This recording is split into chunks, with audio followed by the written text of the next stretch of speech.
এটাই মনে হয় এই মুহূর্তে পৃথিবীর সবচেয়ে বেশি ট্রান্সফরমেবল মোবাইল, যেটা নিয়ে আসলো টেকনো। এটাকে আপনি আপনার ইচ্ছা মতো কাস্টমাইজ করতে পারবেন, তাও ইজি প্রসেসে। যখন সবগুলো অ্যাক্সেসরিজ রিমুভ করবেন, এটা আলট্রা থিন অ্যান্ড্রয়েড। এটার অ্যান্ড্রয়েড কোয়ালিটি খুবই ভালো, এবং তার সাথে আপনি আপনার প্রয়োজন মতো ফিচার অ্যাড করবেন। যেমন আপনার যদি গান শুনতে ভালো লাগে, একটি বড় স্পিকার এটার সাথে অ্যাড করতে পারবেন, যেটা টেকনোর সাথে পেয়ে যাবেন।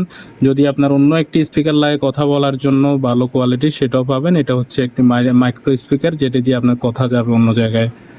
এবং আপনি অ্যাড করতে পারবেন যদি আপনি সেলফি তুলতে হয়, সামনে এখানে মিরর লাগানোর একটা ব্যবস্থা রয়েছে, আপনি দেখতে পাচ্ছেন। যদি আপনার গোপ্রো লাগানোর প্রয়োজন হয় মোবাইলে, অ্যাকশন ক্যামেরা, সেটিও লাগাতে পারবেন। সবচেয়ে আরেকটি বিষয় হচ্ছে, যদি আপনি ফেরিস্কোপ লাগাতে চান, সেটিও লাগাতে পারবেন। 500x ক্যামেরা মডিউল, যেটা টেকনো থেকে পাবেন। এবং পাওয়ার ব্যাংক রয়েছে সাথে। এবং এখানে সবচেয়ে মজার ব্যাপার হচ্ছে, আপনি যতগুলা খুশি আপনি পাওয়ার ব্যাংক লাগাতে পারবেন। একটা, দুইটা, তিনটা, চারটা, একটার উপর একটা জাস্ট আপনি অ্যাটাচ করবেন আপনার প্রয়োজন অনুযায়ী। এই মুহূর্তে এটাই মনে হয় বিশ্বের সবচেয়ে বেশি পাওয়ারফুল, বেশি স্টাইলিশ কাস্টমাইজ মোবাইল, যেটা টেকনো নিয়ে আসলো।